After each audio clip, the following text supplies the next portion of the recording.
All right, it is now time for a Miami, Missouri preview. This is going to be the final game on Friday night of the first round.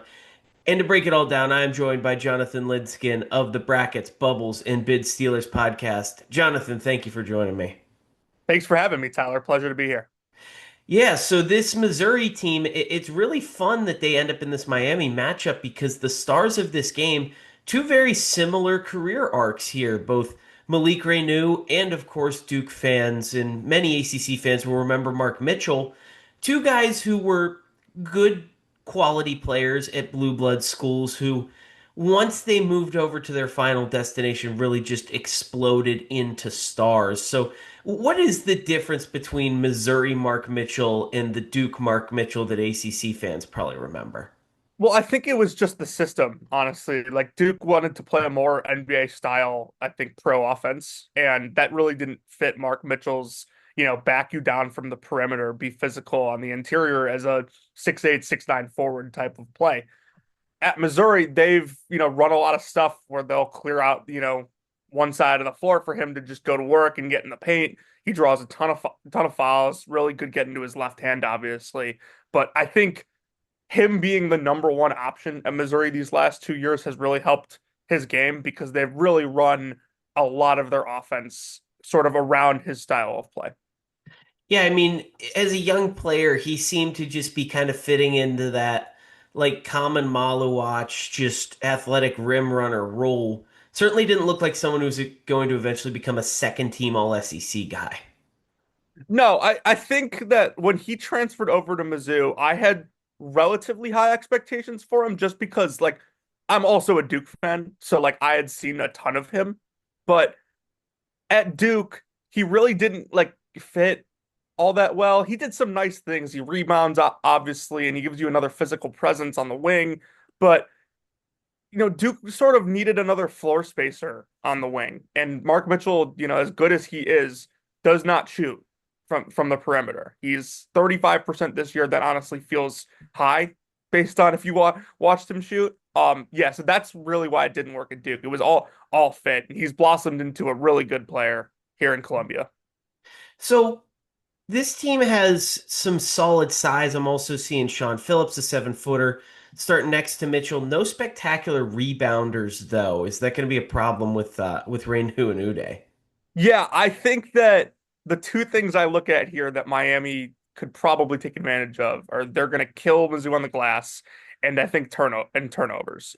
And one of the other things is like Sean Phillips is in foul trouble a lot. He's had some really productive minutes. He does some really nice things on the glass, protecting the rim, but he also has a fouls committed per 40 rate of almost six. So he's just not on the floor as much as they probably would like him to be. And it's been an issue throughout his college career, going back to, when he was at Arizona State.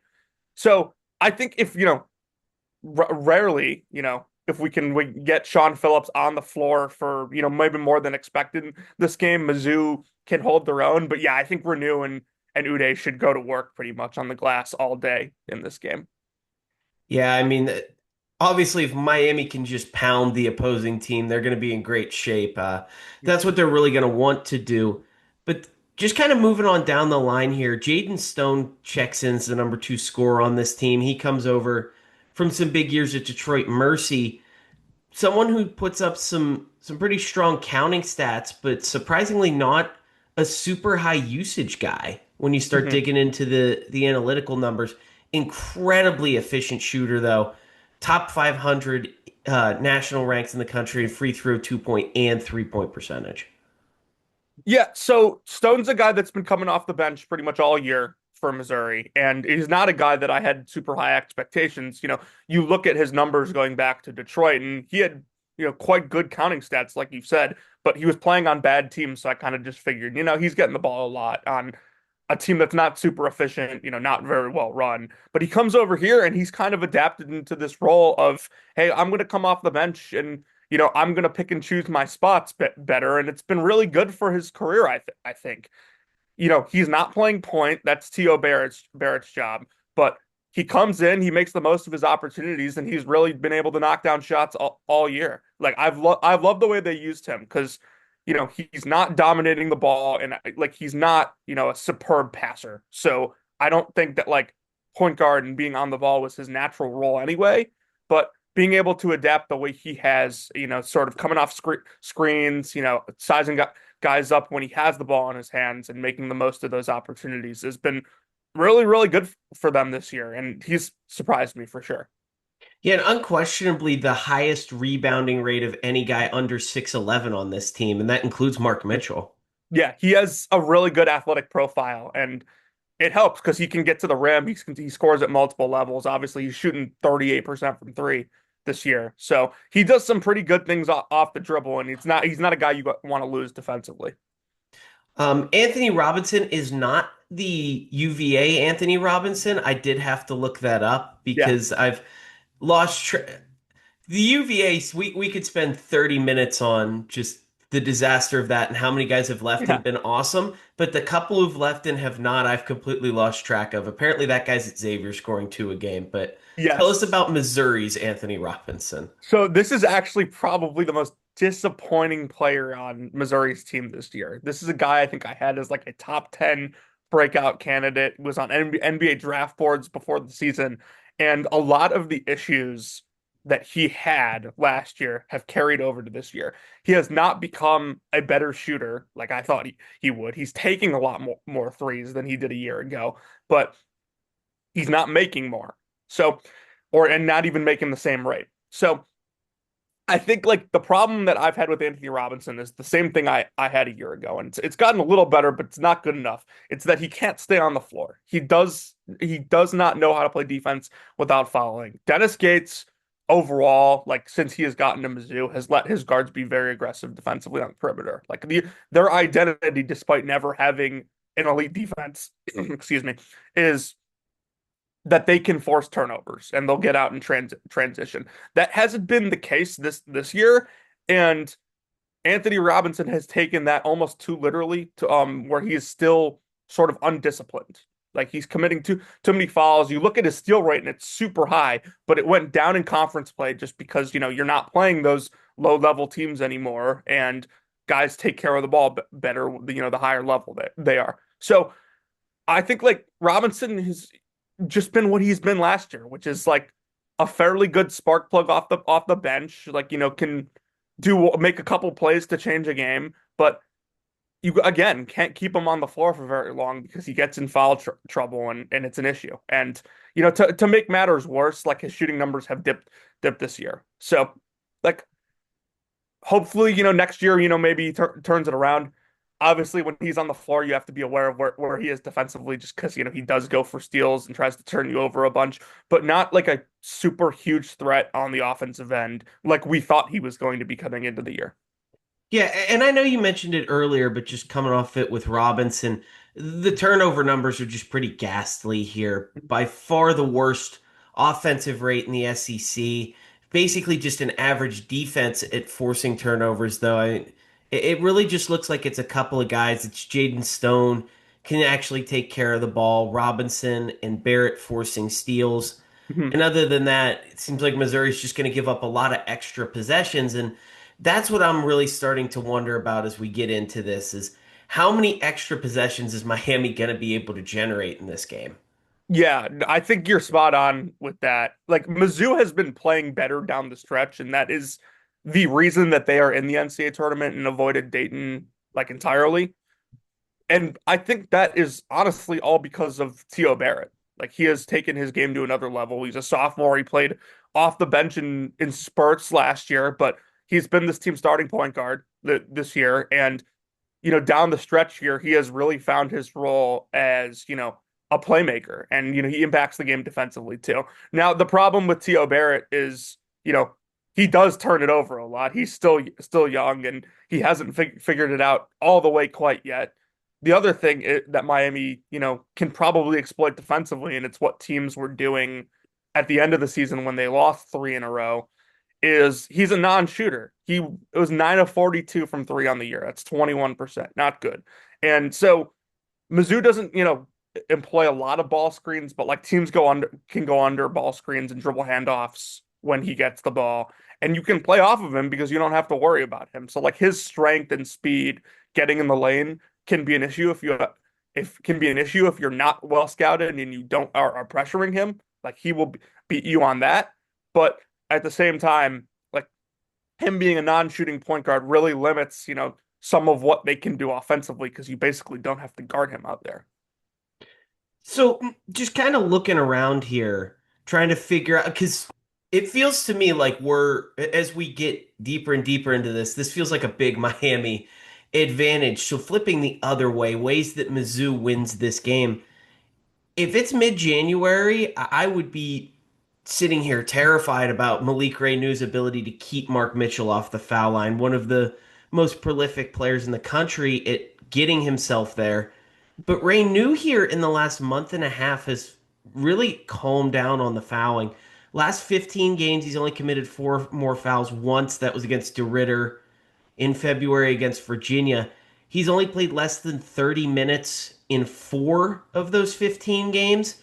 And it just feels like he's found a way to become more disciplined as the years gone on. Now, Mark Mitchell, like Testa Ritter in that Virginia game where Renew really struggled, someone who is uniquely positioned to exploit him, right? Yeah, I think that Miami's going to have to play a lot of help side here against Mitchell because like he is, the best player on this team and he's the guy that you're game planning around. But at the same time, like you don't want to leave. Like Mizzou does have a couple shooters that are lower usage. Jacob Cruz shot 45% this year. Trent Pierce, not a high usage shooter, but can knock him down if he's open. So you got to be smart on who you double off of. I think that playing Renew one-on-one with Mitchell would be a mistake.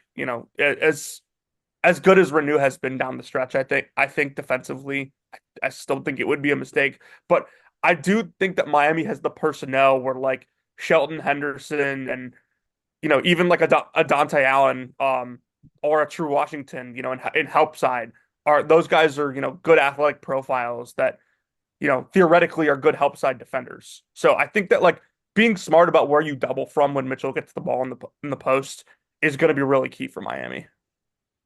Yeah, True Washington has really just kind of thrown a wrench into this whole Miami rhythm at this point, too. Coming off the bench, he's actually been playing better than he was pre-injury in the starting lineup, but just kind of flipping around. Like one of the big things with both of these teams, spectacularly efficient three-point shooting outfits that just don't take a ton. Miami, obviously, in the bottom 40 in the country. Mizzou's a little bit higher. They're a slightly worse shooting team from a percentage standpoint, but they take them at a decently higher rate. They're just outside the bottom 100 nationally. But just looking around, Missouri wins this game. How? What's the if we're looking back recapping this, what's the most likely path forward for the Tigers? I think that the first thing I'd point to is foul trouble just because Mizzou's deeper than Miami. Like Miami is, I know that Malovich and I forget the other dude that comes off the bench for them. They play a little bit, but like Jay Lucas really wants to stick to, his six or seven guys here. And I think that if Sean Phillips, God forbid, can stay on the floor, like that's a huge advantage for Mizzou because they won't get absolutely killed on the glass. And I think turnovers, like if Mizzou can keep this turnover margin relatively close, that's how they win. Like just to make it clear, like I think Miami is the better team, and I think they have the matchup advantage here. Like they are, in my eyes, more physical, like better position to win this game. And I think to like for this season's purposes, better coached. But I think with Mizzou, like I kind of said, it's about like winning in the margins or at least limiting, what Miami does in the margins. Talking about the offensive glass, the turnovers. Like I think from an like profile perspective, these teams are fairly similar, but Miami can absolutely wreak havoc doing little things and gaining extra possessions because of that, and that's what really concerns me from Mizzou. So yeah, just limiting the mistakes. You can't give away extra possessions, and making the most of your depth. It does seem like after this game, the first name that's going to be coming out of anyone's mouth in a recap is going to be one of those four bigs, where we get to the end and either Mitchell or Reynu just had a shining star performance, or Uday or Phillips just clearly outplayed the other one. And we're sitting here talking about like, oh, Ernest Uday just went for 17 rebounds in an NCAA tournament game. Oh, Phillips blocked 6 shots and Miami just couldn't find anything at the rim. Yeah, d definitely. I think that the other thing that I would point to that I'm slightly concerned about is like Trey Donaldson and T.O. Barrett are like actually fairly similar when you look at their profiles. Like the main difference is, Donaldson is not a non-shooter. He's not a great one, but he'll make you pay if you leave him open versus, Barrett who won't. And Donaldson, being the more veteran guard takes care of the ball a little better. They're both elite playmakers. They both do a really good job getting 2 feet in the lane and finding the open guy. I think that like if Donaldson can do what he normally does and really get in the lane and make plays, like Mizzou's a team that what if they don't turn you over, and granted it's not all or nothing for them this year like it has been, but if you get 2 feet in the lane against Mizzou, they go into complete scramble. And it usually doesn't work. And that's where, you're finding the open shooters. And, Miami's not, an elite shooting team, but they're good enough that like if Donaldson's getting in the lane and finding guys, they're gonna make you pay. Well, and maybe it's just a fluke. It's a 6 game sample size, but Donaldson at the end of the season was fantastic from deep. He made three or more threes in 5 of their last 6 games. You could really feel the impact of him starting to actually pull those defenders further and further out. Now, got into the ACC tournament. He went 1 for 5 against Louisville, and then in a game that was just ugly for everyone in Miami's offense, he went 0 for against Virginia. So we'll see. That might have just been a flash in the pan from a good player who maybe just caught a hot streak, but it does feel like he has become more confident as a shooter here. More or less, I mean, so many things with Miami just seem to have just completely turned a table there that last week in January after Florida State kicked their butt.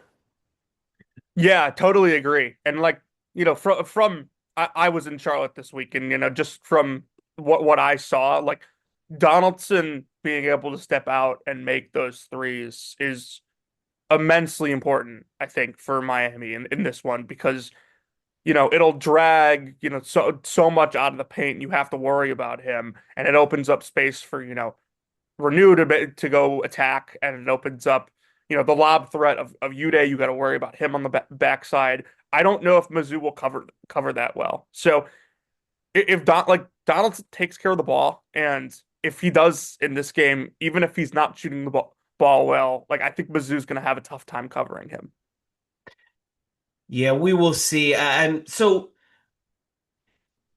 I guess last question here. If Missouri does pull this out, and we've talked about these big guys, we've talked about Barrett extensively, is there one guy that could just really surprise us? Someone who, oh, wow, this, I can't believe this guy just had 15 points and is the hero of the game. Trent Pierce is a guy that has some real heat checks. He missed the first, almost 2 months of the season, didn't play his first game until January 3rd after that break they had when they got killed by Illinois. And, he's a guy that like his usage rate's not high. He's not a guy that, needs the ball on his hands or anything like that. But he's athletic, he's really long, and he can knock it down on the perimeter. So if like he can get going, I think that's a tough cover for Miami because like he's 6'10", 6'11", and he's like not a guy that, you can guard with, a Dre Donaldson or one of those It would guards. have And to be he's not a guy that, Henderson. you want to put a tougher perimeter defender on. But him being like a 6'10" threat on the perimeter, and if he gets going, I think can make this really interesting. So like he would be the guy that I think I would say to answer that. Do they have the athlete to deal with Shelton Henderson? That's the only other thing that's crossing my mind as we go through this, because I don't think we've said his name at all so far. I don't know. Like Sebastian Mack has been hurt, so I would expect, he's not going to play here. Cruz is not an athlete. Pierce, plays sparingly, not, a great athlete, not a guy that, impacts the game a whole ton defensively either. So like I think you're like your best. your best matchup, ironically, is probably Mark Mitchell or Anthony Robinson, throwing, either Mitchell, a guy, that's bigger but can move. But you're going to probably want him on renew. And then Robinson, who, we've talked about trouble staying on the floor. But I think, even with Sheldon Henderson at 6'6", Robinson's speed can bother him a little bit. He's probably the best answer Mizzou has athletically to that. Sheldon Henderson he concerns me in this game as like a weak side defender and a guy that like can open things up, catch and attack the lane and get 2 feet in the lane. Like I know he's not the most dominant like all on ball player, but I think he makes this offense work because of his ability to attack off the ball. All right. We'll see what happens here. Missouri and Miami. It'll be a fascinating one. I'm personally pretty excited for this to be that late post 10 p.m. closeout game on Friday because I feel like we've had some real bad ones the last couple of years. I think this should be a fun late night one for us to kick off the weekend. So, Jonathan Lidskin, thank you for joining me. Where can all the good people follow you? One thing I actually will mention real quick before we close out, this game is in St. Louis, so Miami's Oh, gonna yeah, I forgot about that. Miami's gonna have to play what I think is going to essentially be a road game. Um, I don't think I'm like that concerned about that, but Mizzou will probably have the crowd advantage here, pretty significantly. So otherwise, brackets, bubbles, and bid stealers with me and Sam Fetterman. That's where you can find me at Jonathan Lidskin on Twitter. Tyler, thanks so much for having me on. Yeah, it is funny you say that. As the bracket was coming out, I saw that and I was thinking Miami was actually going to get slew in that spot and have to play them Yeah. in St. Louis, but they end up with Mizzou instead. So we'll see if the Mizzou fans can roll out to St. Louis. But everyone, go give Jonathan a follow and thank you for joining me. Thank you.